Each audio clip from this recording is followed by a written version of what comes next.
Okay, imagine this. You're standing at a crossroads, right? Mm-hmm. And one path, it's smooth, Mm-hmm. paved, Mm-hmm. totally predictable. It feels, safe. Comfortable, yeah. Exactly. Comfortable. Yeah. But there's this little voice, maybe deep down, that knows walking that path means settling. Settling for less than you could be, less than you could achieve. Right. And that feeling, that's what we're getting into today, this idea that nothing really worthwhile happens without taking some kind of risk. Without stepping off that easy path. So this is our deep dive into, let's call it the architecture of achievement. We're trying to take these big motivational ideas and make them, well, real, actionable. Just like mental models you can actually use. Yeah. The mission here is really to challenge how you think about success, about failure, and maybe give you a blueprint for living. Well, bigger, maximally. Okay, sounds good. Where do we start? Okay, let's unpack this. Starting with probably the most common piece of advice people get, the one that sounds so wise but maybe holds us back. I think I know where you're going with this. The classic. Make sure you have something to fall back on. That's the one. It sounds so responsible, doesn't it? So mature. It really does. It feels like the sensible thing to do. Plan B. But what's underneath that? Yeah. If you're putting energy, time, even just emotional bandwidth into planning your retreat. You're kind of planning to fail from the outset, aren't you? You're splitting your focus. Exactly. It's like you're guaranteeing a way out before you've even fully committed to the main effort. And psychologically, you can see why it appeals. We're wired to avoid loss, right?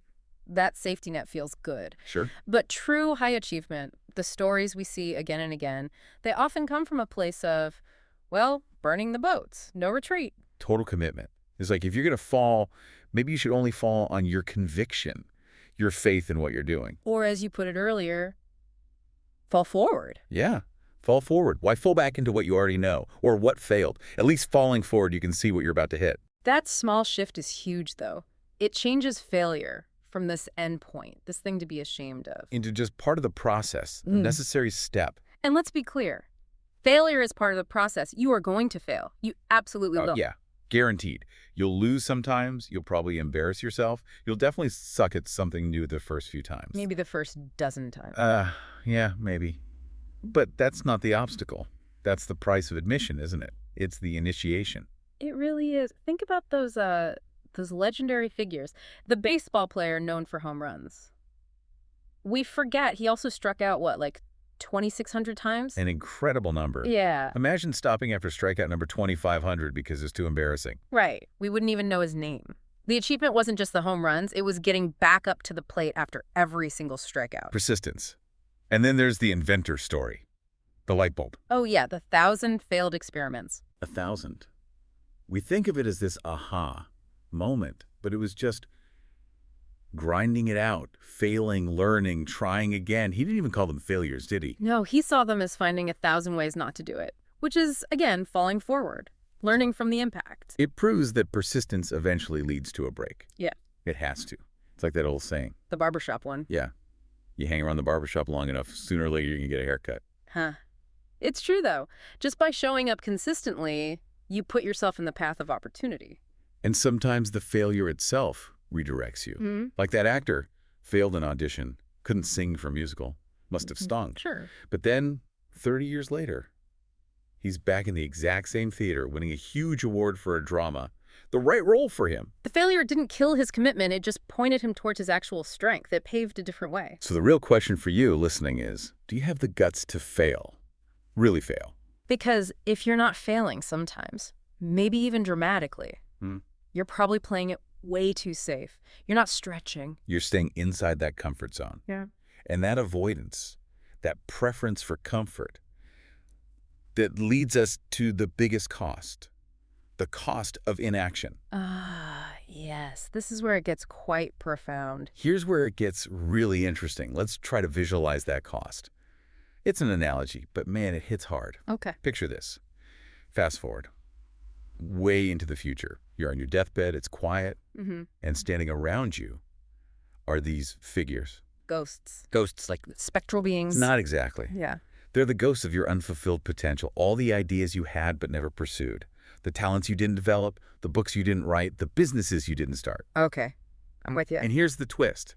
They aren't just floating there, sadly. They're angry. Angry? Why angry? They're disappointed. upset, Mm. because they came to you.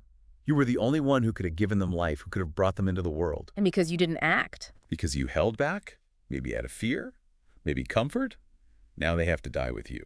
They go to the grave unrealized. Wow, that's heavy. That's a powerful image. Isn't it?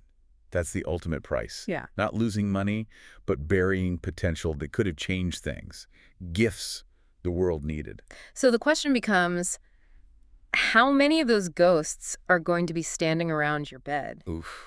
Yeah. It ties into that idea about different levels of thinking, doesn't it? You know, small minds talk about people, Good minds talk about events. and great minds discuss ideas. And if you're wrestling with those big ideas, those potential ghosts, you're in the right territory. That feeling, that desire, that little itch you get to create something or achieve something. That's the proof. That means the potential is real. It's yours. But desire, as we know, isn't enough by itself. It's just the starting point. It won't quiet those ghosts alone. Right. You need more than just wanting it. Absolutely. Desire's the fuel, sure, but you need an engine. And that means getting clear about dreams versus goals. Okay. Big difference. Huge. Dreams are lovely, they're soft, comfortable, but they're often shapeless. Like clouds. Exactly. And dreams without goals are just, Yeah. well, they often lead straight to disappointment because there's nothing concrete to work towards. So the dream is the vision, maybe, I want to write a great novel. Right. But the goal is the gritty reality, the structure. It's, I will write 500 words every single morning. Even when it feels awful and you hate every word. Especially then. That's the goal, doing its work, making it tangible, daily, weekly, monthly goals. And to actually achieve those goals, Yeah. you need that essential pair, Discipline and consistency. the dynamic duo. They really are. That gap between having a goal and actually hitting it, it's filled entirely by discipline and consistency, doing the work. Discipline being choosing what you want most over what you want right now. Perfectly put, resisting that immediate gratification for the longer-term win. And consistency is just showing up again and again. Every single day. Because motivation, it comes and goes, it's fickle. Totally unreliable. But consistency, that's discipline turned into a habit. That's what gets you there. And building that often means breaking out of mental boxes we put ourselves in.